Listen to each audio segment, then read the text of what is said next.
ده عيب مننا. فالنهارده عشان الصناعه تقوم انت لازم تخفض كوستاتك، لان خلاص الفوركس هيطلع زي ما يطلع، مش دي شغلتنا. بس ما اقدرش انا ابقى معتمد على الدولار وكل شويه عمال ارفع اسعاري للمستهلك، ما المستهلك معهوش. فالنهارده ازاي اقلل مصروفاتي؟ لازم الصناعه اللي انا بستوردها دي اقلل، بدل 70% تبقى 30، تبقى 20، تبقى صفر. ساعتها اقدر اتحكم في الاسعار.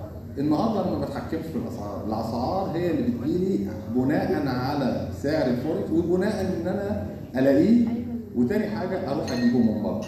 فاعتقد دي فرصه كبيره جدا لجميع المصنعين هنا ان احنا نحط ايدنا مع الدوله، ان احنا في كل قطاع في مشروعات كتيره جدا، واعتقد دي هتبقى مصدر للدولار. لان انت لما تعمل المدخلات الصناعه دي انت بعد كده هتصدر لافريقيا، لان افريقيا عندها نفس المشكله. فتبقى عندك مدخل للدولارات بطريقه وحاجه في المتناول.